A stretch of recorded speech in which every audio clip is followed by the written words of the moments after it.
látẹnu àwọn atọ́kùn tó dáńtọ́. tẹ́tí sí ìjìnlẹ̀ inú ìwé ìròyìn. ìjìnlẹ̀ inú ìwé ìròyìn ló ń gorí afẹ́fẹ́. tẹ́tí sí ìjìnlẹ̀ inú ìwé ìròyìn. ẹ̀dọ̀ kíyèdè lóríṣiríṣi. tẹ́tí sí ìjìnlẹ̀ inú ìwé ìròyìn. àwa la ní ìjìnlẹ̀ ọlọ́run ló fi rán wa. ìjìnlẹ̀ inú ìwé ìròyìn. nítùngbà FM 100.9. tẹ́tí sí ìjìnlẹ̀ inú ìwé ìròyìn. ìròyìn jákèjádò àgbáyé o. wá gbọ́ ìjìnlẹ̀ inú ìwé ìròyìn. ìròyìn àfẹ̀mọ́júmọ́ tó ń gbóná lálálá. tẹ́tí sí ìjìnlẹ̀ inú ìwé ìròyìn. látẹnu àwọn atọ́kùn tó dáńtọ́. tẹ́tí sí ìjìnlẹ̀ inú ìwé ìròyìn. aráàlú èrò ọ̀nà ẹ wá gbọ́. tẹ́tí sí ìjìnlẹ̀ inú ìwé ìròyìn. látẹnu àwọn atọ́kùn tó dáńtọ́. tẹ́tí sí ìjìnlẹ̀ inú ìwé ìròyìn. ti ní àǹfààní láti máa gbọ́ ìkànnì alábùkún fún ìkànnì alálùbáríkà yìí tó ń gba 100.9 FM ọlọ́run ló pé orí bẹ́ẹ̀ efficient wà òní ọgbọ̀njọ́ oṣù November parí nìyẹn o oṣù ìkọkànlá 2021 ìwé aláwòye mi sọ pé ìjà ọ̀gànjọ́ àpọ̀n ń gbọ́ kò dáhùn ni lọ́kọláya ìbá àdúrà wọn pa kábíyèsí ọlọ́run àpọ̀ yìí ṣèyàn rè o ó dẹ̀ méjì kú ìjà ọkọ àti ìyàwó tí wọ́n ń jà ìbá ọlọ́run ìbá yorùbá ó níbi tí mò ń lọ o nínú ìgbé àwọn tó jẹ́ pé àwọn tí ò tiẹ̀ sọ̀rọ̀ àwọn tó wá sọ̀rọ̀ pé ẹ dákun ẹ ràn mí lọ́wọ́ ẹ ṣàánú ẹ dá sí mi téèyàn bá fi rẹ̀ sípò àpọ́n tó kàn sọ tínú tó méjì kú ńbẹ kò dàbí obìnrin opó sárífàtì díẹ̀ tán ní tán fẹ́ jẹ tán máa kú gẹ́gẹ́ bó ti sọ ní 1 Kings 17 wòlíì ọlọ́run dé ọlọ́run wá dìde ó wá sọ dẹ́n tí ò kú mọ́ ó tún wá jẹ́ kó wá níṣe kó wá pọ̀ kó ṣẹ́kù kábíyèsí ọlọ́run ní English teacher mi sọ pé every call to give is a call to be blessed kò tí ì pẹ́jù láti ó yẹ yín iṣẹ́ ló ṣe ń dáṣe owó ṣe dáná you shop alone you die alone. ìròyìn náà wá ká ọ àmúgbàgbé èmi rò pé ìdí àgàwásù wà ní Benjamin Adesina ọlọ́run tọ́lá ní orúkọ ti èmi ẹ káàárọ̀ o. akíwá kojúmọ́ ni yóò jẹ́ pàtí náà fani láti máa gbọ́ kọ́ni tó ń gba 100.9 FM ní ìjọ pé ẹ̀fíìsì ní tiwa ọlọ́run ló pé orí bẹ́ẹ̀. ó tọ́pọ̀ jọ pẹ́lẹ́ o. àfi ká gbà fọlọ́. oṣù kọkànlá bèrè 2021 ọ̀pọ̀ lájọgún àkàsọ̀ yìí. kábíyèsí ọlọ́run ayọ̀ ẹnikẹ́ni. fi ń gbèjà ọlọ́run ló jẹ́ ọlọ́run lágbọ́dọ̀ ọlọ́run ojú wa tó wá rí òpin oṣù kọkànlá yìí a rí ìbẹ̀rẹ̀ oṣù kejìlá a tún rí òpin ọdún yìí pẹ̀lú ayọ̀ àti àlàáfíà aláṣẹ Èdùmàrè ilé àfikún wa káàbọ̀ sábàlá àkọ́kọ́ ìjìnlẹ̀ inú ìwé láti kọ́ni tún gba 100.9 FM mo jẹ́ pé ẹ̀fíìsì ní tiwa Ọláyẹmí Àkànní lórúkọ mi mọ̀tàbáláwìí lájọ wà pípọ̀ lọ́pọ̀n ìwé aláwìyé la yẹ mọ ìwọ ló mọ tó ti rí ọpọ́n ti yẹ. ètò ìfọwọ́ tẹ̀ yìí kọ́. ọpọ́n òyìnbó rẹ o Ifá àti Yorùbá ó ń gba Ifá àti òyìnbó dátà ló ń jẹ jẹsẹ mo wọ́n náà lórí tábìlì rẹ láàárọ̀ yìí yéè ìwé ìròyìn The Punch lápá tún òrè o Vanguard rẹ o lápá sí yéè lókè téńté èmi kẹ premium náà wá dé Daily Post náà wá àti pẹ̀lú àwọn àkọlé ọlọ́kan ọ̀jọ̀ jẹ́ pé wọ́n hàn dé o ṣé ká tẹ̀wájú. àti dẹnu iṣẹ́. gàdàgbà lójú ìwé kínní ìwé ìròyìn The Punch mo rí eré mẹ́ pé iléeṣẹ́ ọlọ́pàá ní Nàìjíríà tó dájú ní àgbáńlá ayé wọ́n ti fi léde o ìfowókọ́lẹ̀ pé èmi náà fẹ́ wọṣẹ́ mo fẹ́ gbaṣẹ́ yéé mo fẹ́ sin orílẹ̀-èdè bàbá mi tó dájú ní àgbáńlá gẹ́gẹ́ bí ọlọ́pàá ni o lórí ẹ̀rọ ayé ti jáde àkà eégún ẹ̀ tó jáde kó láyò kíkà ni o. Ọlọ́run tọ́lá o nínú àtẹ̀síta ìròyìn Vanguard tó jáde lówùúrọ̀ tó níbẹ̀ mo ti rí àtẹ̀síta yìí níbi tí àwọn àjọ tó ń gbógun ti ìwà àjẹbánisowó lù mọ́kómọ́kó wọ́n ti fi owó òṣìkò fi mú yéè 160 àwọn ẹni afurasí bọ̀ níbo ní ìpínlẹ̀ Ògùn. ìṣẹ̀yà kábíyèsí ọlọ́run ìwé ìròyìn The Guardian mo rí eré mẹ́ pé má tún dirù má tún dìnira lé wa lórí ẹ má tún dìnira má fi kún ìnira wa FG àwọn ló ń sọ bẹ́ẹ̀ fún ìjọba papọ̀ báyìí àwọn náà ní Nigerians ẹ̀yin èmi àwa àwọn wọ́n pọ̀ o tí wọ́n sọ̀rọ̀ sókè pé látàrí kí ni owó ìrànwọ́ orí epo ẹ fẹ́ fà yọ ìnira dé èmi kọ́ ló sọ bẹ́ẹ̀ o ìwé ìròyìn The Guardian lọ gbé o kíkà ni o. tábàwọ̀ ẹni tó kọrin yẹn bí ó ti gbádé lakùn dáadáa ẹrù ayé ìròyìn làwọn kà ó má ti bẹ̀rẹ̀. nínú àtẹ̀síta rẹ̀ ní Guardian tó jáde lówùúrọ̀ tó ní iléeṣẹ́ ọlọ́pàá ó ṣe àgbàkalẹ̀ ìyẹn ọmọ ogun elétò ààbò sójà àti àwọn márùndínlógún míì lọ́wọ́ ta ni lọ́wọ́ àwọn ajínigbé oníwà jàǹdùkú tí wọ́n jí wọn gbé. kábíyèsí ọlọ́run ọlọ́pàá ó ṣe àgbàkalẹ̀ àmì. kábíyèsí ọlọ́run arábàmbí gbà mí lásìkò òjò kí n gbà ẹ lásìkò ẹ̀rọ arábàmbí àjọ gbára wa ni alápàtàn ní sẹ́tọ̀ ṣe fún ìyá ẹ̀ òun là fi gbọ́dọ̀ wò pé ilé ìkẹ́mi ò lè nílò ẹ̀ mọ afárámàmọ́ òde òye ìwé ìròyìn àtẹ̀síta ilé yòó Daily Nigeria mo rí bẹ̀ pé aburú jáìn bí àṣà ìyàwó tèmi nìyẹn aburú jáìn nígbà tí a bá tún wá ní ààrẹ míì ní 2023 tó tún wá jẹ́ pé mùsùlùmí èmi kọ́ ló sọ bẹ́ẹ̀ o àjọ Pentecostal Fellowship of Nigeria wọ́n ṣe àlàyé tó pọ̀ tó ní ṣe pẹ̀lú àkọlé tí mo mú yìí àáká o. ọlọ́run tó lá o nínú àtẹ̀síta ìròyìn The Nation tó jáde lówùúrọ̀ ìròyìn eléyìí ó ṣan o ibẹ̀ náà àjọ àwọn òṣìṣẹ́ tó ti ń rọ àwọn lẹ́gbẹ̀mọ́ aṣòfin àgbà nílùú Àbújá ẹ ṣe òfin tó máa fìyà tó tọ́ jẹnikẹ́ni tó bá ti ta sí agẹrẹ sí ọ̀rọ̀ tó ní ṣe pẹ̀lú ètò ìdìbò ní pàtàkì jùlọ lásìkò ètò ìdìbò ẹnikẹ́ni tó ta sí agẹrẹ sófin ẹ ṣètò ìṣòfin yẹn ìyà tó gbópọn kó dúró tìrúfẹ́ ẹ níbẹ̀. yé eléyìí tí mo rí yìí díje mo ti rí o kábíyèsí ọlọ́run ẹ̀ ń tẹ́tí lẹ̀ pọ̀ ju lápàtún lápàsí lọ́wọ́ ìsàlẹ̀ gbẹ̀rẹ̀ ṣé olórogún àbí olórogún kábíyèsí ọlọ́run pé látàrí COVID-19 àyáde gómìnà ni o gómìnà wo nìyẹn gómìnà ìpínlẹ̀ Cross River wọ́n ti wọ́gilé kíni 2021 Calabar carnival wọ́n ní rọ́ kí ló dé ètè tó dá ẹ̀rín lẹ̀ ló jẹ́ kí mọ́túkà látàrí àwọn kẹ́kẹ́ àti àwọn kẹ́kẹ́ tí wọ́n ṣàlàyé sínú ìwé ìròyìn ni wọ́n ṣe wọ́gilé pé a ṣe lọ́dún yìí a kà ó. ọlọ́run tọ́lá o nínú àtẹ̀síta ìwé ìròyìn Independent tó jáde lówùúrọ̀ tòní òṣìṣẹ́ ọlọ́pàá kan rèé àti àmọ́ tó jẹ́ ọ̀kan náà àwọn òṣìṣẹ́ ìṣelétò àbójú pópó ìjọba àpapọ̀ wọ́n ní àwọn adigunjalè tó lọ kọlù ilé ìfowópamọ́ kan ní ìpínlẹ̀ Èkìtì kódà wọ́n jẹ́ ká pé Arámọkọ Èkìtì ìṣẹ̀lẹ̀ ó ti ṣe o wọ́n dẹ̀ yìnbọn fún àwọn méjèèjì ó gbẹ̀mí lẹ́nu wọn. kábíyèsí ọlọ́run Èkìtì iná Arámọkọ Èkìtì. kábíyèsí underline. coded. díze aláwòsí díze mo ti rí eléyìí o yé lẹ́kìtì kún wà kò dá sí wa náà ni pé ìjọba ìpínlẹ̀ Kaduna wọ́n ní ó dàbí pé wọ́n ti ń gbà lérò pé àwọn òṣìṣẹ́ ní ìpínlẹ̀ Kaduna ọjọ́ 4 péré ni wọ́n á fi máa ṣiṣẹ́ báyìí ọjọ́ 4 1 2 3 4 day láàrin ọ̀sẹ̀ kábíyèsí ọlọ́run díze ló gbé ṣé wọ́n máa dínkù àbí owó ò ní dínkù. ìròyìn tó dáa ni ṣùgbọ́n kò wá nídìí bí. ó nídìí díze ti gbé. iná àtẹ̀síta ìròyìn tó tún jáde lówùúrọ̀ tòní yéèbà lórí ìkọlù àwọn oníwà jàǹdùkú tó lọ kọlù ọgbà tọmọkọ nílùú Jos tí ṣolú ìpínlẹ̀ Plateau ó tún jẹ́ kó di mímọ̀ báyìí o wípé èèyàn 9 ló gbẹ̀mí mì nínú ìṣẹ̀lẹ̀ ọ̀hún kódà ẹgbẹ̀lẹ́gbẹ̀ ọ̀pọ̀lọpọ̀ àwọn èèyàn ló ní ìfarapa. là ń sọ bẹ́ẹ̀ àwọn ẹni tó jẹ́ agbẹnusọ fún àwọn àjọ tó ń rí sí ẹgbà àbójútó lórílẹ̀‐èdè Nàìjíríà ló sọ di mímọ̀ o. tí mo fi sọ pé olórogún ni ilé nìyẹn o ìwé ìròyìn Punch torí pé tí mo tún rí àkọlé tó gbèrú ńbẹ ni pé IPOB àkẹyìn sí àtúntò Nàìjíríà àṣelòdì sí pé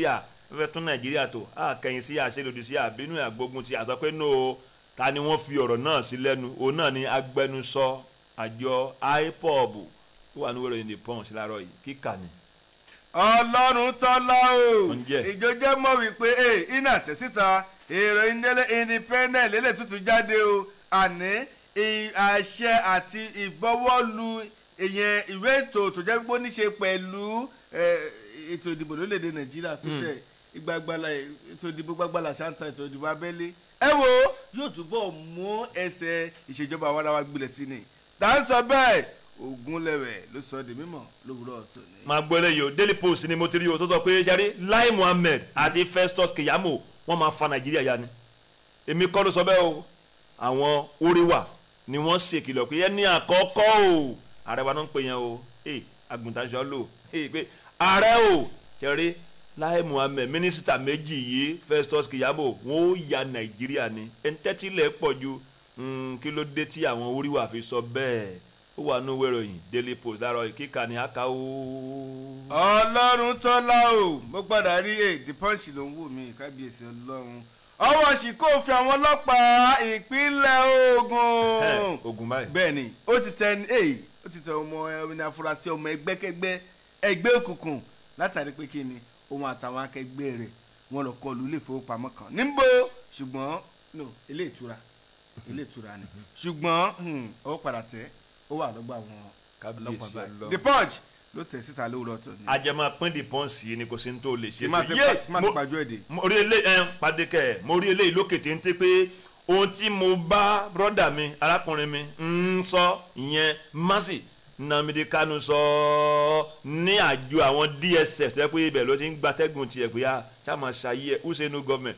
ohun tí mo bá sọ rèé o ta ló ń sọ bẹ́ẹ̀ láàárọ̀ yìí òun náà ni Orji Kalu kí ló bá sọ ẹ̀ńtẹ́tìlẹ̀ pọ̀ jẹ́ báyìí kò ní kàn nìyí àká o. Ọlọ́run tọ́lá o nínú àtẹ̀síta ìwé ìròyìn Daily Nigeria lélẹ́yìí o kábíyèsí Ọlọ́run níbi tí àjọ àwọn òṣìṣẹ́ tó tuntun rawọ́ rasẹ̀ ìjọba ìrànlẹ́ Muhammadu Buhari ẹ bá bọ́wọ́ lu ìsọdún fikini yìí ìwé òfin tó ṣe pẹ̀lú àní ètò ìbò tó ní ṣe pẹ̀lú gbàgbàlà ṣáńtà kì í ṣe mú méjì o àníṣe ìjọba àwọn ará wa sẹ́yìn lórílẹ̀‐èdè Nàìjíríà ó gbọ́dọ̀ tó fẹsẹ̀ múlẹ̀ dáadáa táwọn sọ bẹ́ẹ̀ àjọ òṣìṣẹ́. ó léwu ìwé ìròyìn The Nation ni mo ti rí o tó bá lọ́ọ́ fi yọ̀ǹda Mercy Nnamdi Kanu pé wo tán bá ní kí ló léwu jùlọ ayé ó léwu àwọn ló sọ̀rọ̀ sókè tán pariwo wọ́n ní akì kígbe lákẹ́nu gbogbo ara báyìí la fi kígbe pé àwọn náà ni àwọn àgbààgbà non-town elders àwọn ni wọ́n sọ pé ara o ẹni àkọ́kọ́ látàrí pé tí àwọn kan wá pè é pé àyànda ẹ̀ fi Mercy fi Kanu ńlẹ̀ kó ó léwu ó wà ní wẹ́rẹ́ The Nation tó kí pọ́pọ́ àkàwọ́. ó tó di wípé àdókè lọ́hùn-ún àtẹ̀síta ìròyìn Vanguard ni mo tún kábíyèsí Ọlọ́run níbi tí ẹni tó jẹ́ ọ̀gá àgbà yányán fáwọn òṣìṣẹ́ ọmọ ogun elétò ààbò orílẹ̀-èdè Nàìjíríà Yahaya níbi tó ti tó lọ ṣẹlẹ̀ ń bẹ̀rùn sí gómìnà ìpínlẹ̀ Gombe ó wá rọ gbogbo èèyàn ará ìlú ẹ̀yìn àjọ elétò ààbò lọ́lọ́kan òjọ̀kan ẹ̀dá fọ́sowọ́pọ̀ o kì í ṣe fóun méje láti lè ní pé ètò àbòsẹ̀ ó túbọ̀ fẹsẹ̀ múlẹ̀ dandan lórílẹ̀‐èdè Nàìjíríà tá à ń sọ bẹ́ẹ̀ ọ̀gá àgbà fún òṣìṣẹ́ ọmọ ogun elétò ààbò lórílẹ̀‐èdè Nàìjíríà ló sọ nínú ìwé Vanguard lóòrọ̀ tó ní. odò tí agbọ́n tí ò gbẹ àṣírí ẹ̀ ni pé. káàmbù díẹ̀díẹ̀ ni. báwa lọ bù tán lẹ́ẹ̀kan tó bá gbẹ kò sí náà máa padà síbẹ̀ fún káyà dé òkè lọ ní agbára Ọlọ́run yé àmàmù ní ọ̀kọ̀ọ̀kan èjì. fọwọ́ rẹpẹ̀ lọ́ṣẹ lábẹ́ omi tí ó mọ́ wúkọ́ tàbí kò sí sínú ìgbọ̀nwọ́ rẹ nu gbogbo àwọn nǹkan èlò pẹ̀lú àfọmọ́dédé nu gbogbo àwọn nǹkan èlò pẹ̀lú àfọmọ́dédé o fọwọ́ rẹpẹ̀ lọ́ṣẹ lábẹ́ omi tí ó mọ́ wúkọ́ tàbí kò sí sínú ìgbọ̀nwọ́ rẹ ojúṣe gbogbo wa ni fọwọ́ rẹpẹ̀ lọ́ṣẹ lábẹ́ omi tí ó mọ́ wúkọ́ tàbí kò sí sínú ìgbọ̀nwọ́ rẹ nu gbogbo àwọn nǹkan èlò pẹ̀lú àfọmọ́dédé nu gbogbo àwọn nǹkan èlò pẹ̀lú àfọmọ́dédé o ojúṣe gbogbo àníṣe fún ara rẹ kò ṣiṣẹ́ fáwọn yòókù. ìkéde yìí wá láti iléeṣẹ́ rédíò Tùǹgbà 100.9 FM. Kérésìmesì ọdún lẹ́ẹ̀. gbogbo yùgbàyùgbà gbogbo pọ̀pọ̀ sísìn ọdún yìí wọlé dé. Tùǹgbà children Christmas fun fair. Tùǹgbà 100.9 FM ti 2021 yìí yóò ti dùn jùjọ. ẹ̀mẹ́rin ìjìnlẹ̀ fún tọdún yìí tó sí la wà. ọjọ́ kẹtàlá sí ọjọ́ kẹrìndínlọ́gbọ̀n oṣù kejìlá. láfiṣẹ́ o. agogo mẹ́wàá òwúrọ̀ lè tó ti máa bẹ̀rẹ̀ lójoojúmọ́. pẹ̀lú àwọn oríṣiríṣi àwọn adẹ́rìn pòṣónú. àwọn òṣèré onítíátà àtàwọn olórin ẹ̀mí lọ́lọ́kan ọ̀jọ̀kan. pẹ̀lú àwọn ènìyàn táyé ń fẹ́ láwùjọ wa celebrity. lẹ́yìn máa bá pàdé. owó wa ganilára 1,000 àbọ̀ péré ni 1,500 naira. tó 23 of December ní ayẹyẹ ìyàsọ́tọ̀ fún àwọn èwe ìwòyí. aṣọ ìtẹ̀dẹ́lẹ̀ ilẹ̀ nìkọ̀ọ̀kan ni kò wọ̀ wẹ́ o. gbogbo ìṣeré ọmọdé lókun ọ̀dọ́ wa ní bíbá pẹ̀lú ààbò tó dájú. inú ọgbà wa Tùngbẹ́ 100.9 FM ló ti wáyé o. ní Tùngbẹ́ close ọ̀nàfọwọ́kan estate Ìṣàgámù road Ìtàlúwẹ̀ Ìkòròdú. ẹ má gbàgbé 30 to 26 of December ní o. gbogbo ilé ìwé alákọ̀ọ́bẹ̀rẹ̀ títí wọ girama. gbogbo òbí gbogbo alágbàtọ́ ẹ̀yin oníléeṣẹ́ ńláńlá àti kẹ́rẹ́jẹ. ẹ máa bọ̀ wá forúkọ àwọn ọmọ yín sílẹ̀. fún àlàyé lẹ́kùnrẹ́rẹ́ ẹ pè sórí nọ́mbà yìí 081 08 95 06 11 tàbí 080 38 56 72 97. Tùngbẹ́ 100.9 FM Children Christmas Fun Fair 2021 tọdún yìí gbogbo ìgbádùn ni o adùn ayọ̀ la ó máa ṣe. àdìjẹ́ ká ṣọ̀pọ̀ ẹ̀ o. ìjìnlẹ̀ inú ìwé ìròyìn ìjìnlẹ̀ inú ìwé ìròyìn tó bá fẹ́ mọ bó ṣe ń lọ. Àgbọ̀njìnlẹ̀ inú ìwé ìròyìn ní Tùngbà FM 100.9 tẹ́tí sí ìjìnlẹ̀ inú ìwé ìròyìn. ìròyìn jákèjádò àgbáyé o. Àgbọ̀njìnlẹ̀ inú ìwé ìròyìn. ìròyìn àfẹ̀mọ́júmọ́ tó ń gbóná lálálá. tẹ́tí sí ìjìnlẹ̀ inú ìwé ìròyìn. látẹnu àwọn atọ́kùn tó dáńtọ́. tẹ́tí sí ìjìnlẹ̀ inú ìwé ìròyìn. aráàlú èrò ọ̀nà ẹ̀ wá gbọ́. tẹ́tí sí ìjìnlẹ̀ inú ìwé ìròyìn. látẹnu àwọn atọ́kùn tó dáńtọ́. tẹ́tí sí ìjìnlẹ̀ inú ìwé ìròyìn.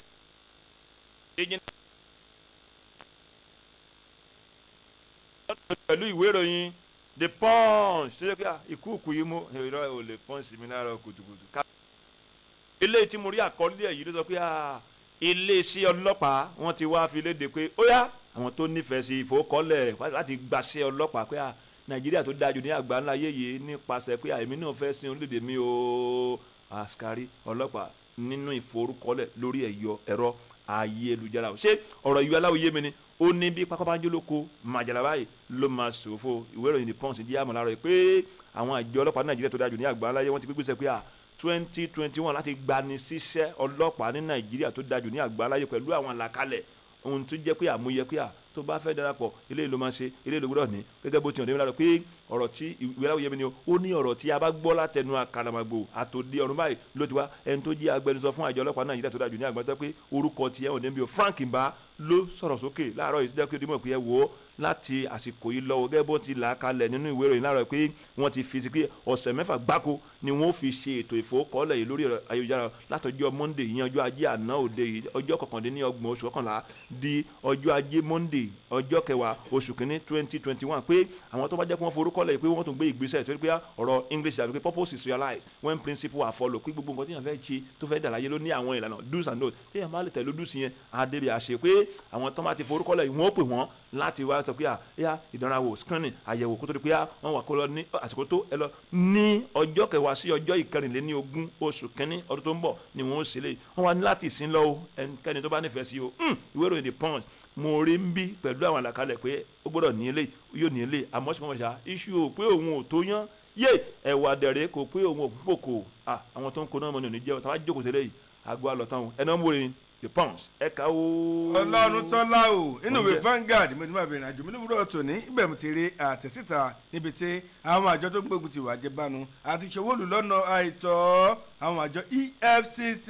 tẹ̀ka ìpínlẹ̀ Èkó wọ́n máa sọ di mímọ́ wọ́n fi léde wọn ni ọwọ́ ṣìkún òfin àwọn ti tẹ 100 àwọn ẹni afurasí yàwúyàwú tó yẹ pé iṣẹ́ tí wọn ò ju kí wọ́n lu jìbìtì lórí ẹ̀rọ ayélujára lọ wọ́n ṣàlàyé náà tó fi léde wọ́n sọ wípé níbi ayẹyẹ ìfàmìyẹ dánilọ́lá kan tó pé ó wáyé ní ilé ìtura kan ní ìlú Abẹ́òkúta tó ṣolú ìpínlẹ̀ Ògùn wọ́n ní níbẹ̀ ni ọwọ́ ṣìkún òfin àwọn ló ti tẹ àwọn ẹni afurasí ọ̀hún tó yẹ pé iṣẹ́ tí wọn ò ju kọ́ máa lu jìbìtì lórí ẹ̀rọ ayélujára lọ dáńsọ bẹ́ẹ̀ tó jẹ́ agbẹnusọ fún àjọ ọ̀hún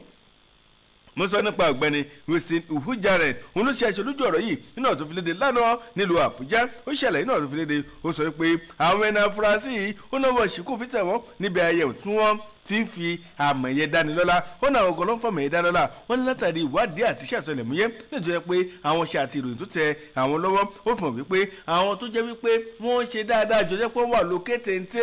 nípa ká lo jìbìtì orí ẹ̀rọ ayélujára ó sọ pé àwọn yìí gan-an ni wọ́n ń fọmọ̀ ẹ̀yẹ dánilọ́lá wọ́n ní bí ayẹyẹ ọ̀hún làwọn ti kàn sí wọn làwọn ti fọwọ́ ṣìkún òfin mú àwọn ẹni afurasí tí wọ́n tó 160 ọ̀hún ó ṣẹlẹ̀ náà tó fi léde ó ní àìmọye èròjà lọ́lọ́kùn òjò kó lè jẹ́ pé wọ́n ń lò làwọn gbà lọ́wọ́ àwọn ẹni afurasí ọ̀hún kódà wọ́n lára ẹ̀ ní àwọn ọkọ̀ olówó iyebíye bákan náà làpí yéé ìyẹn ẹ̀rọ ẹ̀gbélétan ìyẹn tó ní ṣe pẹ̀lú ẹ̀rọ kọ̀ǹpútà bákan náà àtàwọn nǹkan mìíràn lọ́kùnrin òjò kó jẹ́ pé wọ́n lò kódà àwọn fóònù tó bá lọ́wọ́ wọn ní yéébà gbàtàwọn wo ni lóòótọ́ ló fọ̀ wípé iṣẹ́ tí àwọn ẹni afurasí ń ṣe pọ́nbélé òun lélẹ́yìí ẹni afurasí wà sọ ẹni tó jẹ́ agbẹnusọ fún àjọ òun ó wá tẹ̀síwájú rẹ̀ wípé gbogbo ẹni náà fọwọ́ sí kó fi mú yìí o wọ́n ní gbogbo wọn pátápátá lọ́ọ́ máa déwájú ilé ẹjọ́ láti gba ìdájọ́ fún ìjì ẹ̀ṣẹ̀ lẹ́yìn tí wọ́n ṣẹ̀ àtẹ̀síta ìròyìn wà nínú ìròyìn Vanguard tó jáde lówùúrọ̀ tòní ẹ̀kúnrẹ́rẹ́ níbẹ̀rẹ̀ tí máa bá pàdé. kábíyèsí Ọlọ́run ìwé ìròyìn The Guardian mo rí eré lápá tó ń bẹ̀ pẹ̀lú àkọlé tó gbèrò pé ẹ má fi kún ìnira wá àwọn ọmọ Nàìjíríà ẹ sì ń bẹ lẹ́yìn ẹ̀yìn àwọn èmi àwa ni wọ́n ń ṣèkìlọ̀ fún FG pé látàrí pé ó ń bọ̀ subsidy ẹ fẹ́ fàyọ̀ kó ń bẹ̀ ẹ má fi kún overburden gẹ́gẹ́ bí àkọlé tí mo rí níwèé ìròyìn The Guardian ní àárọ̀ yìí ṣé ọ̀rọ̀ ìwé aláwòye mi ni ó lóhun tá a ní gbà ló lówó tálíkà báyìí lèèyàn ti kọ́ adífá fún ìrètẹ́ pé àwọn òde níbi tó ti hàn dé mi pé àwọn àjọ Pentecostal Fellowship of Nigeria wọ́n sọ̀rọ̀ pé eléyìí máa tún fi kún ìnira Nigerians ní o àwọn kánì náà dákẹ́ pé ká tó gbégbé ṣe báyìí ó láwọn kan mi ti yẹ kẹ́ ṣe o nígbà tí bíṣọ̀bù kan ń ṣe Ọlọ́run kan sọ pé ẹgbẹ̀rún márùn pé ẹ̀yà eléyìí máa fi wọkọ̀ bí 40 mílíọ̀nù pé ìtìjú ńlá ni o lẹ́yìn tó yẹ pé náírà Nàìjíríà ó ti larí mọ́gìrì gbọ́dọ̀ tó jẹ́ pé wọ́n ti dúpọ́ pọ́nmọ́ ló dẹ́kun ti fọ́ lẹ́gbẹ̀ẹ́ àwọn owó mìíràn ní ẹnìkan tún sọ̀rọ̀ bí àwọn aṣọ wọn ní ẹ̀wọ̀ ẹ̀yọ́mọ Nàìjíríà ẹ má gba èdè o ẹgẹ́ bí àwọn èèyàn ti gbẹnu sókè tí wọ́n sọ̀rọ̀ tó pọ̀ bí ó wá dífá fún mo ti rí inú rẹ̀ pé ní àná òde yìí ló jẹ́ pé àwọn èèyàn sọ pé ohun tá à ní gbà ló lówó ẹja tètè gbégbé sẹ́ra jẹ́ kí FG kan mọ̀ pé ẹ má fi lọ̀ wá o ànígbà o ẹgẹ́ bó tẹ̀lé pé ẹni tó jẹ́ ààrẹ fún àjọ Pentecostal Fellowship of Nigeria torúkọ tí wọ́n níbi Bishop Francis Wale Oke ló wá sọ̀rọ̀ dì mọ̀ pé FG ó ní ìnira wà ńlẹ̀ tẹ́lẹ̀ tẹ́ bá tún lọ gbèrú gbèsè báyìí láti sọ pé ní àsìkò yìí pé òkè o ohun tí wọ́n ṣe ni pé ẹ jẹ́ ká yọ subsidy kú o kí àwọn ọmọ Nàìjíríà ó ní bẹ́ẹ̀ ni pé ẹ tún fi kún ìnira ni pé kò ní ṣe tó tọ́ ní àsìkò yìí ó ń sọ tó pọ̀ pé eléyìí ẹ̀kọ́ rí bẹ́ẹ̀ pé ara ni ọmọ Nàìjíríà àbẹ́ ẹ̀mọ́ ni àbẹ́ ìwádìí ni àbẹ́ ìgbọ́ ni àbí àwọn èèyàn sọ̀rọ̀ ni o bí àwọn ti ń sọ tún báyìí ní tẹ́ pé ó jẹ́ ààrẹ fún àjọ ọmọlẹ́yìn Christian of Nigeria tẹ́ pé Dókítà Samson Ayọ̀kúnlé ni àwọn náà tún sọ pé FG ìjọba àpapọ̀ kẹ́kẹ́ tó gbèrú gbèsè báyìí pé àwọn tẹ́kẹ́ kàn sàtúnjẹ́ ṣe pé ló yẹ kéèyàn ti ṣe kí ó tó di pé wọ́n ń sọ ilé ìdímọ̀ níbi ètò kan tẹ́ pé wọ́n ń ṣe ìfẹ̀yìntì fún oníṣẹ́ Ọlọ́run tó jẹ́ pé igbákejì ààrẹ náà àjọ ọmọlẹ́yìn Kristi yẹn tí orúkọ ẹ̀wọ̀n dé ń bí yẹn Dr. Caleb Abina tó jẹ́ pé wọ́n ń fẹ̀yìntì nínú ìjọ Reform Church Nigeria ni wọ́n ti parapọ̀ àti àwọn ìkan lóríṣiríṣi náà sọ̀rọ̀ pé eléyìí á tún dákún ìṣòro àti ìnira ọmọ Nàìjíríà tí à ń là kọjá lọ́wọ́ àìní nígbà tí ẹ wọ́n sọ pé àtúnfà subsidy kú o ẹ̀wọ̀n ní 5,000 kan ẹ wo ó pọ̀ ojú bẹ́ẹ̀ lọ o Àbújá jìnnà onífàkì tán ó dẹ̀ gbọ́dọ̀ take time kó má lọ padà kiri ẹ̀ mọ́ nǹkan ẹ̀ bọ́ ẹni ọmọ rẹ̀ The Guardian ẹ ká o. The Guardian ló tún dúró ti pọ́n síwájú mi lówùúrọ̀ tòní níbẹ̀ mo tutù rí àtẹ̀síta yìí níbi tí àwọn ikọ̀ òṣìṣẹ́ agbófinró yẹn ọlọ́pàá lórílẹ̀‐èdè Nàìjíríà tó jẹ́ pé wọ́n ń lọ wọ́n ń bọ̀ ní agbègbè Maiduguri Damaturu ìyẹn láwọn ojú pópó lójú láti rí pèsè wọ́n fẹsẹ̀ ètò ààbò múlẹ̀ nínú ìròyìn jẹ́ kó dìmọ̀ wípé wọ́n mà ti dóòlà ẹ̀mí ẹnìkan tó jẹ́ pé òṣìṣẹ́ ọmọ ogun elétò ààbò pẹ̀lú àwọn márùndínlógún mi tó wọ́n jẹ́ arìnrìn-àjò ni wọ́n sọ dìmọ̀ wípé wọ́n ṣe àgbàkalẹ̀ wọn kó lọ́wọ́ àwọn tó jẹ́ oníwà jàǹdùkú ajínigbé bákan náà wọ́n jẹ́ kó dìímọ̀ wípé ní àtàrí ìwọ́de bó ṣe ń lọ bí wọ́n ṣe ń bọ̀ láti fi ẹsẹ̀ ètò ààbò múlẹ̀ wọ́n ṣàlàyé wípé ẹnì kó jẹ́ pé ọ̀kan náà wọn òṣìṣẹ́ ọmọ ogun elétò ààbò lance corporal wọ́n ní ó pẹ̀lú náà tó jẹ́ pé wọ́n dòla ẹ̀mí rẹ̀ tá ń sọ bẹ́ẹ̀ ẹni tó jẹ́ agbẹnusọ fún iléeṣẹ́ ọlọ́pàá ìpínlẹ̀ Borno ASP Sani Kamilu òun ló sọ̀rọ̀ dímọ̀ lówùúrọ̀ tòní ó ṣàlàyé ó ní ìṣẹ̀lẹ̀ ń ṣẹ̀ ní agbègbè Yanakiri àti Kódórí ìyẹn ní agbègbè ọ̀hún ló ṣàlàyé pé àwọn tó jẹ́ àwọn agbébọn afẹ̀míṣòfò èèyàn tó jẹ́ oníwà ajínigbé wọ́n sọ dímọ̀ wípé wọ́n gbé ìbọn lọ dènà de àwọn arìnrìnàjò lójú ọ̀nà nítorí yẹ wípé wọ́n jí wọn gbé ṣùgbọ́n lójú ẹsẹ̀ táwọn gbọ́ ìròyìn ọ̀hún ló sọ dímọ̀ pé lẹ́sẹ̀ sọ́kà làwọn ti tẹ̀lé àwọn ti bẹ̀rẹ̀ sí lépa àwọn tó jẹ́ ajínigbé ọ̀hún ṣùgbọ́n wọ́n ní nígbà ìgbà táwọn máa kàn sí wọn pé ibi tẹ́ ẹ palẹ̀ sí rèé ìbúra kàtàkàtà lọ́kọ̀ọ́jú ìbọn síra wọn ó ní látàrí bí àwọn ṣe gbégbèsè lójú ẹsẹ̀ yìí ló mú àwọn ṣe àgbàkalẹ̀ ìyẹn ẹ̀kọ́ nínú àwọn ọmọ ogun òṣìṣẹ́ elétò ààbò ọ̀hún pẹ̀lú àwọn tó jẹ́ arìnrìnàjò ṣùgbọ́n gẹ́gẹ́ bí ìròyìn tó fi léde Kamilu ṣàlàyé pé 3 nínú àwọn tó jẹ́ arìnrìnàjò ìlàwọ̀ ò tí ì rí o ṣùgbọ́n àwọn mọ̀ dájú pé kò lè jẹ́ ajínigbé àwọn ajínigbé yẹn ló gbé wọn torí látàrí ìkọlù táwọn fún wọn ó ṣeé ṣe gbé táwọn náà ti sá láti dóòlà ẹ̀mí ara wọn ṣùgbọ́n ó sọ dímọ̀ pé àwọn mẹ́ta ọ̀hún àwọn máa ṣe àwárí wọn ṣùgbọ́n nínú àtọ́ fi léde wọ́n jẹ́ kó dímọ̀ pé àwọn oníwà jàǹdùkú ọ̀hún wọ́n ní wọn ò rí àǹfààní láti jí wọn gbé torí pé kí ni àwọn tó fẹ́ jí gbé ọ̀hún àwọn ti gbà wọn kalẹ̀ látàrí ìròyìn ojú ẹsẹ̀ táwọn gbé pẹ̀lú gbèsè táwọn gbé lójú ẹsẹ̀ ẹ fẹ́ rírò yẹ̀wò lẹ́kùnrẹ́rẹ́ ẹlẹ́sìnú àtẹ̀síta ìròyìn The Guardian tó jáde lówùúrọ̀ tòní ẹ̀kúnrẹ́rẹ́ ìròyìn ọ̀hún níbẹ̀ lẹ́tí máa bá pàdé. káàbọ̀ this day ni mo gbé dání báyò eléyìí tí mo fẹ́ fẹ́ ti kàn yìí pẹ̀lú àkọọ́lẹ̀ tó ń gbèrò pé àyáde gómìnà ó ti fagilé pé carnival 2021 tó yẹ wáyé Calabar carnival pé àwọn wọ́gilé o ọ̀rọ̀ ìwé aláwòye mi ni o ó ní baálé ilé tí ò bá tó baálé ilé ṣe àbá ló máa dá èyí tó bá tó baálé ilé ṣe máa pàṣẹ ni pé ó yá báyìí ni yé òun ló dífá fún ìtẹ́ pé wọ́n dé pé gómìnà ìpínlẹ̀ Cross River torúkọ ẹ̀wọ̀n dẹ́mi Ben Ayade ló sọ pé a ti wọ́gilé àti fagilé o 2021 Calabar carnival tó yẹ pé ó yẹ kó wáyé pé àti wọ́gilé o ẹgẹ́ bó ti hàn dé ní ìwé ìròyìn pé gómìnà fi ọ̀rọ̀ ìròyìn tó pé ó jẹ́ akọ̀wé nípa ti gbósàáfẹ́ torúkọ ti ẹ̀wọ̀n dẹ́mi ọ̀gbẹ́ni Christian Ita ló fi ọ̀rọ̀ ìròyìn tó pé wíwó bí ọmọ kì í jíṣẹ́ bàbá èkó jìyà jẹ́ kí gbogbo àgbáyé takiri lọ ọmọ ìpínlẹ̀ Cross River ọkùnrin obìnrin jẹ́ pé àwọn tẹ̀sí ń retí pé ọjọ́ 2021 carnival ń bọ̀ lọ́nà wọ́n ti múra pẹ̀pẹ̀pẹ̀pẹ̀ tán ní gbáradì pé kí wọ́n lè mọ̀ pé àti wọ́gilé o kí ló dé ẹgẹ́ bó ti hàn dénú rẹ̀ pé kì í ṣe pé gómìnà dáwọ́ wo torí pé ọwọ́ kan ò ṣe pàtẹ́wọ́ pé àìdáyé tó ṣe àkìdáyé bàjẹ́ ẹ̀rọ English àmì ó ní no champions wins àlọ́ pé àwọn tó ń jọ wà níbi ìpàdé àwọn ìgbìmọ̀ tó ń jẹ́ pé ní ìpínlẹ̀ Cross River olórí ìgbìmọ̀ aṣòfin wọn bẹ́ẹ̀ àwọn kódà àwọn alága ìjọba ìbílẹ̀ 18 tẹ́ pé ní ìpínlẹ̀ Cross River àwọn náà wà ní kalẹ̀ níjókòó tẹ́ pé wọ́n jọ gbé yẹ̀wò sọ́tún sọ́tún pé ó dà pé ó yẹ káwọ́ kékeré ní ọ̀rọ̀ ìwé láwùjọ mi ni ó ní àgbẹ̀ ló dìjàlẹ̀ ọmọ odò dídí sọ pé òun olùyà wọn pé látàrí àmọ́ burúkú ọmọ 19 years ẹ pé àwọn tó ti ń rọ́ kẹ̀kẹ́ níbo mi kan ti ń gbọ́ pé kìnnìkan tó ó tún gbórúkọ mi dání pé bẹ́ẹ̀ ti ń gé mi lọ́wọ́ mò ń bọ̀ lùkà ọmọ 19 years sọ bẹ́ẹ̀ pé àwọn tó ń fẹ́ kó má dé àti pẹ̀lú pé ọ̀rọ̀ ààbò pé eléyìí ni wọ́n wò papọ̀ pé bá a ṣe ń wo yìí ó yẹ ká gbé ìgbésẹ̀ wọn wá parí ẹ̀ pé ẹ wo awọ́gilé o wọ́n fi ọ̀rọ̀ English àmì káàdì ẹ̀ lẹ̀ pé whenever a great dream is announced somebody somewhere is threatening àwọn kan ò ní fẹ́ dùnú sí o pé awọ́gilé tán ti ń múra kalẹ̀ wọ́n ní àmọ́sí gbọ́mọ̀ ṣá ó nílò onífẹ́ tó ńgbà wọn bá lọ ṣe nǹkan tí wàhálà tó ń ṣẹlẹ̀ sí ṣé wọn ní ma ó wà níwèrè yìí this day láàárọ̀ yìí díẹ̀ mo kà mọ́ gbẹ́dúkọ́ ń bẹ̀ ẹ kà ó. Ọlọ́run tọ́lá o mo ń jẹ́ o jáde lókè lọ́hùn ó bẹ́tà bá padà dé ìròyìn tẹ̀síwájú. ìjìnlẹ̀ inú ìwé ìròyìn ìjìnlẹ̀ inú ìwé ìròyìn tó bá fẹ́.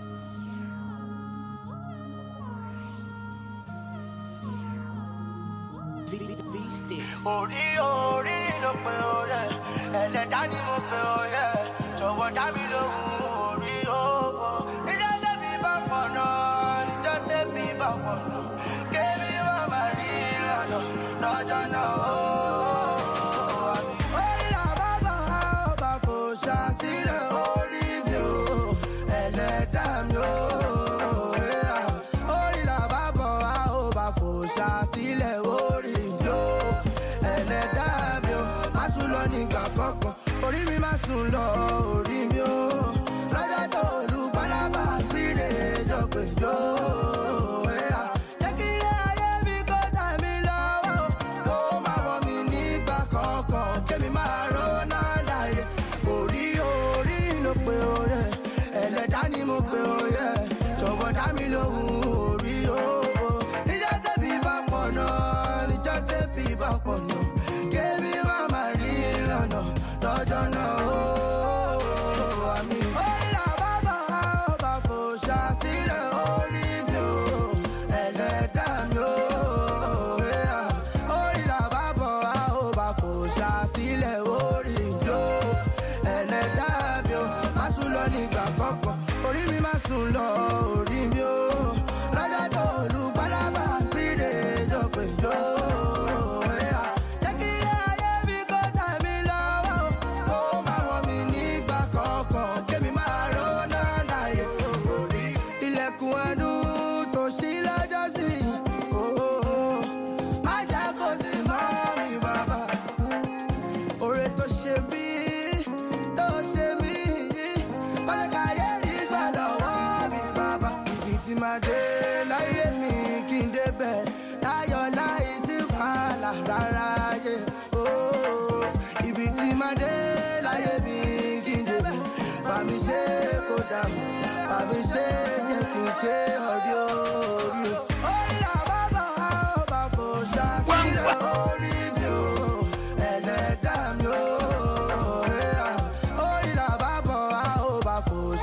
sílẹ̀ orí mi ó ẹlẹ́dá mi ó má sùn lọ nígbà kọ̀ọ̀kan orí mi má sùn lọ orí mi ó lọ́jọ́ tó olùgbàlábà gbére jọ pé jọ. orí orí ló pe ọ̀rẹ́ ẹlẹ́dá ni mo pe ọ̀rẹ́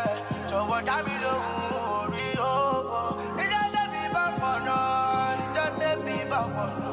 kébí wọ́n máa rí ìlànà lọ́jọ́ náà ó. orí làbá bá ọba kò ṣàṣìlẹ̀ orí mi ó ẹlẹ́dá mi ó. orí làbá bọ̀ ọba kò ṣàṣìlẹ̀ orí mi ó ẹlẹ́dá mi ó má sùn lọ nígbà kọ̀ọ̀kan orí mi má sùn lọ orí mi ó lọ́jọ́ tó olùgbàlábà gbére jọ pé jọ. jẹ́ kí ilé ayé mi kó tà mí lọ́wọ́ kó má wọ̀ mí nígbà kọ̀ọ̀kan kémi máa rọ́nà láyé orí orí ló pe ọ̀rẹ́ ẹlẹ́dá ni mo pe ọ̀rẹ́ jọ̀wọ́ dá mi lóhùn orí owó níjọ́ tẹ́bí bá pọ̀ náà níjọ́ tẹ́bí bá pọ̀ náà kémi má máa rí ìlànà lọ́jọ́ náà ó. àmì orí làbá bá ọba kò ṣàṣìlẹ̀ orí mi ó ẹlẹ́dá mi ó. orí làbá bọ̀ ọba kò ṣàṣìlẹ̀ orí mi ó ẹlẹ́dá mi ó má sùn lọ nígbà kọ̀ọ̀kan orí mi má sùn lọ orí mi ó lọ́jọ́ tó olùgbàlábà gbére jọ pé jọ. jẹ́ kí ilé ayé mi kó tà mí lọ́wọ́ kó má wọ̀ mí nígbà kọ̀ọ̀kan kémi máa rọ́nà láyé orí ilẹ̀kùn àánú tó ṣí lọ́jọ́ sí má jẹ́ kó sì mọ́ mi bàbá oore tó ṣe mí kọ́lé káyé rí gbà lọ́wọ́ mi bàbá ibi tí máa dé láyé mi kí n débẹ̀ láyọ̀ láì sí wàhálà rárá yé ibi tí máa dé láyé mi kí n débẹ̀ bá mi ṣe kó dàrú bá mi ṣe jẹ́ kí n ṣe ọdí orí o. orí làbá bá ọba kò ṣàṣìlẹ̀ orí mi ó ẹlẹ́dá mi ó. orí làbá bọ̀ ọba kò ṣàṣìlẹ̀ orí mi ó ẹlẹ́dá mi ó má sùn lọ nígbà kọ̀ọ̀kan orí mi má sùn lọ orí mi ó lọ́jọ́ tó olùgbàlábà gbére jọ pé jọ. jẹ́ kí ilé ayé mi kó tà mí lọ́wọ́ kó má wọ̀ mí nígbà kọ̀ọ̀kan kémi máa rọ́nà láyé orí.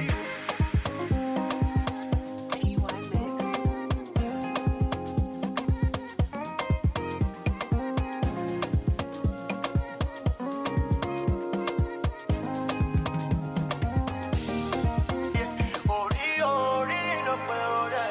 ẹlẹ́dá ni mo pe ọ̀rẹ́ jọ̀wọ́ dá mi lóhùn orí owó níjọ́ tẹ́bí bá pọ̀ náà níjọ́ tẹ́bí bá pọ̀ náà kémi wá máa rí ìlànà lọ́jọ́ náà ó.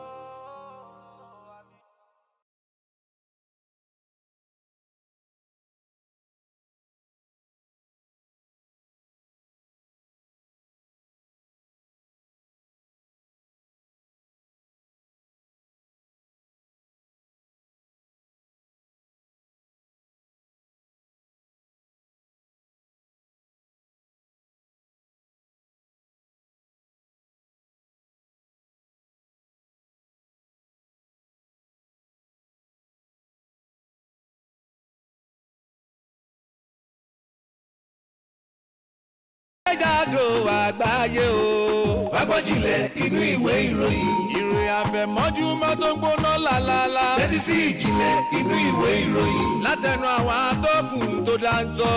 Tẹ́tí sí ìjìnlẹ̀ inú ìwé ìròyìn. Aráàlú èrò ọ̀nà ẹ wá gbọ́. Tẹ́tí sí ìjìnlẹ̀ inú ìwé ìròyìn. Ẹni ìwé ìròyìn ṣe bẹ́ẹ̀ ń tẹ̀ àwọn.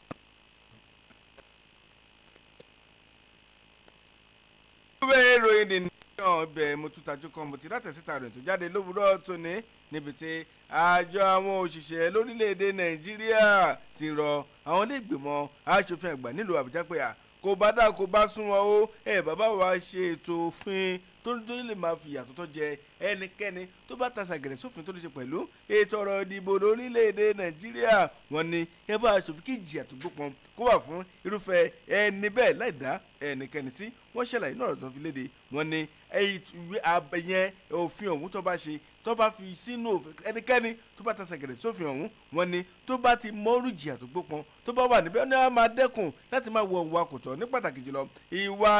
ó yá gbà gbowó kò dìbò fún mi tàbí ká máa ràbò jápò tí ìbò gbé. wọ́n ní gbogbo eléyìí ni yóò mú ẹ̀dínkù bá àwọn àjọ ọ̀hún. wọ́n sọ ìdí mímọ̀ látàrí ọ̀rọ̀ tẹ́ tó jẹ́ ààrẹ fún àjọ ìyẹn ààrẹ orílẹ̀-èdè Nàìjíríà látàrí bí wọ́n ti ṣe ń rò pé àbábá kò bá dà kò bá sún wọn. kódà ìwé òfin tó ní ṣe táwọn ọmọlẹ́gbẹ̀mọ aṣòfin tó ṣàtúngbéyẹ̀wò rẹ̀ kó ẹjú bá wa bójúnú wo ẹ bá wa bọwọ́ lù ú. wọ́n ní kó ba lè gba orílẹ̀-èdè Nàìjíríà. kódà wọ́n ní àwọn ọmọ orílẹ̀-èdè Nàìjíríà wọ́n ní inú wọn yóò dùn dáadáa tàbí tó bá wọn ju ọwọ́ lù torí pé kíni èyí yóò tún fi àǹfààní pẹ̀lú mú ìyẹn ìṣèjọba wàrà wa túbọ̀ gbilẹ̀ sí dáadáa lórílẹ̀-èdè Nàìjíríà. wọ́n ní ẹjọ́ kò sí méjì o wípé ewu táwọn fẹ́ bá yín sọ ní gẹ́gẹ́ bí ààrẹ orílẹ̀-èdè Nàìjíríà. ẹ bá wa bọwọ́ lù ìsọdọ̀fin ìyẹn ọmọlẹ́gbọ̀n aṣòfin ẹ̀wẹ̀ ẹni ẹ̀ bá wa aṣòfin tó máa fi àtò gbópọn jẹ ẹnikẹ́ni tó bá tasa gẹ̀rẹ́ sófin tó ti pọ̀ lórílẹ̀-èdè Nàìjíríà. ìròyìn pọ̀ o ẹ̀fẹ̀ ìlẹ́kùnrẹ́rẹ́ nípa the nation ìjáde lówùrọ̀ ọ̀tún ẹ̀kúnrẹ́rẹ́ ròyìn ọ̀hún níbẹ̀ ẹ̀dùn máa bá kọ́ níbi. ìròyìn The Punch ni mo padà gbé dání báyìí pẹ̀lú àkọlé tí mo rí ń bí o lọ́wọ́ ìsàlẹ̀ gbẹ̀rẹ̀ pé IPOB kò sí lòdì sí àtúntò orílẹ̀-èdè Nàìjíríà tó dájú lọ ní àgbáńláyé o. ẹni tí ó sọ lẹ́yìn ní agbẹnusọ fún àjọ IPOB orúkọ tó hàn dé ńbẹ nìyẹn kábíyèsí ọlọ ìwé aláwòye mi sọ pé àrùn tó ń ṣọ̀bọ kò ṣe gún orígun pa bí ọbọ pa o òun ló dífá fún ìtẹ́pẹ́yà ó hàn dé pé àjọ indigenous people of Biafra ni wọ́n sọ̀rọ̀ sókè látẹnu ìtẹ́pẹ́yà ó jẹ́ agbẹnusọ fún orúkọ jẹ́ wọ́n ní mi ò ìmá pa fún pé àtúntò Nàìjíríà àwọn òkèyìn sí àwọn òbínú sí àwọn ìbàjẹ́ àwọn sọ pé inú àwọn nípò dáa gẹ́gẹ́ bó dé sọ léèdì mo níbi ètò ìtẹ́pẹ́yà ó wáyé ní ọkà ní ìpínlẹ̀ Anambra lóde sọ pé ó ní ìjọba Nàìjíríà pé ẹ jẹ́ kó ń ṣàlàyé díẹ̀ pé wọ́n gbọ́dọ̀ ní lọ́kàn pé àjọ IPOB àjọ tàwọn pé àwọn ò bá àtúntò Nàìjíríà àwọn ò bá jà. níbi ayẹyẹ ìkẹyìn tí bàbá wa Alhaji Nurudeen bàbá Tinubu jọ̀nà níbẹ̀ làwà báyìí kọ́lọ̀ bá mi tẹ̀wọ̀n sáfẹ́fẹ́ rí mo wà pẹ̀lú kan náà wọn ìyàwó wọn báyìí gẹ́gẹ́ bẹ́ẹ̀ ṣe mọ̀ pé bá ṣe wáyé afẹ́ bọ̀ wọn bí àtàwọn ará sọ̀rọ̀ àti bọ̀ wọn rẹ̀ wọn sọ̀rọ̀ ẹ̀tẹ́ka báyà wọn sọ̀rọ̀ báyìí kọ́ ọ̀nà sọ bó ṣe jẹ́ kí ni bá ṣe fọ́ ẹgbẹ̀lẹ́mọ̀ ẹ bá ń kọ́ ọ̀rọ̀ alẹ́ tó ń wòye káàkiri àgbáńlá yẹn mà. ẹ ṣe gbogbo ènìyàn tó dúró tì wá lọ́jọ́ ti tè ní nítorí pé ìyàlẹ́nu gan-an ló jẹ́ fún mi lọ́pọ̀lọpọ̀ gẹ́gẹ́ bí ṣe rí àwọn ará ẹbí ojúlùmọ̀ tí wọ́n dìde tó yìí lọ́tún lọ́sì mo kí wọn o wọ́n ṣe o Ọlọ́run tó fún gbogbo wọn láyè tó fi wá bí lẹ́nu abamiṣẹ́ oníkálukú wọn padà sílé ní ìdùnnú àti ayọ̀ o. kọ́kọ́lẹ́ ẹ̀kọ́ mo fẹ́ kẹ́ sọ bẹ́ẹ̀ ṣe jẹ́ gangan kó má ní pẹ́ẹ́nu mi lọ́ọ́ ti gbọ́ kọ́ gbọ́ látẹ̀rín bá lè ti jẹ́ gangan sí Alhaji wa Nurudeen Omidina. èmi ni mo jẹ́ ìyàsùwé gẹ́gẹ́ bí àkọ́kọ́ ìyàsùwé ní 1979 àjọ ń ṣeré bọ̀ ni kí Ọlọ́run tó tún fi ọmọ sáàrin wa. Ọlọ́run tọ́lá o nàìjíríà tẹ̀sí rẹ̀ wọ́n jẹ́ ìyẹn kí lẹ fẹ́ sọ báwo ni ìgbà yẹn ṣe rí tó mọ̀ pé kò dẹrùn ṣé ẹ ti jọ wà náà àbí ẹ̀kọ́ wọn ní má mi sọ bó jẹjẹ kọ́ ara lé kó lè wọn pẹ́kẹ́pẹ́. ìtẹ̀sọ́jú lórí àbẹ̀wò káàkiri gbogbo ilé iṣẹ́ àwọn ọmọ ogun létò ààbò ó ti kan láti ríra wa nítorí ìgbà tí èmi ti lọ fẹ́ ọkọ mo ti wà lọ́dọ̀ ọkọ mi mi ò dẹ̀ mọ ìgbésí ayé wo ló tún lò ju pé mò ń gbàdúrà pé kí dáadáa jọ máa bá wa èmi náà dẹ̀ tẹpá mọ́ṣẹ́ mò ń tọ́jú ọmọ mi mi ò wẹ̀yìn rárá nítorí mi ò fẹ́ dúró dogún bẹ́ẹ̀ ni mo dẹ̀ fẹ́ dúró dúpẹ́ torí owó mo tẹpá mọ́ṣẹ́ mo fi ń tẹ̀lé ọmọ mi tó jẹ́ ọmọ Nurudeen Omidina. ọmọkùnrin yẹn pé ọmọ ẹ̀ kan lẹ́bí fún wọn. bẹ́ẹ̀ ni ọmọ ẹ̀ kan ni mo bí fún wọn òun ni à ń pè ní Ọmọbọ̀wálé Sheriff Omidina. ìbáṣepọ̀ bàbá àti ọmọ gbà tí ẹ pé ẹ̀yin lẹ tọ́jú ọmọ bákí ni ìbáṣepọ̀ ọmọ bàbá àti bàbá fún ẹ. ó dùn mí lọ́pọ̀lọpọ̀ nítorí pé àbáṣe wọn pọ̀ kò lọ títí kó tó di pé bàbá ẹ̀ kú yìí nítorí pé èmi àti Omidina láti kékeré láti wọra wa níwò pé owó fẹ́mi mọ́ sẹ́mi dẹ̀ tó ní dúró pé bàbá wọn ti wà láàrin wa èmi dúpẹ́ fún Ọlọ́run pé a lè kọ́ra wa ẹ bá mi ṣàdúrà fún wọn ní ṣókí tẹ̀síwájú láti lè rí pèsè ètò ààbò ní ìpínlẹ̀ ọ̀hún àti káàkiri orílẹ̀-èdè Nàìjíríà tó ní ìrọ̀rùn bí òun nìrọ̀rùn ẹ̀yẹ ìròyìn pọ̀ ó jù bẹ̀rẹ̀ lẹ́kùnrẹ́rẹ́ ẹlẹ́sìn náà tẹ̀síta ìròyìn Vanguard tó jáde lówùrọ̀ ọ̀tún ẹ̀kúnrẹ́rẹ́ ìròyìn ọ̀hún ibẹ̀ lẹ́tì pàpà. àfi ká di ẹni lára yóò Daily Post ni mo ti rí lóye pé Lai Muhammed Festus Keyamo wọ́n fa Nàìjíríà yíyá o ọ̀rọ̀ ìwé aláwọ̀ yé mi ni o ó ní gbólóhùn kan àgán ó ti tó àpérò fún gbogbo mẹ́rin wo èmi kọ́ ló sọ bẹ́ẹ̀ o àwọn orí wà ní ọ̀gẹ́ bó ti dífá fún ìtọ́ pé ó wọ̀n de Human Rights Writers Association of Nigeria tẹ́ pé àwọn tẹ́ pé wọ́n ń jà fún ẹ̀tọ́ mẹ́rin pátápá ẹ̀mú gègé ẹ̀kọ́ ìwé ni wọ́n ṣèkìlọ̀ pé ẹni àkọ́kọ́ Nàìjíríà tó dájú ní àgbáńláyé o ààrẹ Muhammadu Buhari ni wọ́n sọ pé àkéṣe wo àwọn mínísítà ẹ o nínú àwọn mínísítà àwọn kan wà tẹ́ pé nípa ìwà wọn ìṣe wọn àti ọ̀rọ̀ wọn pé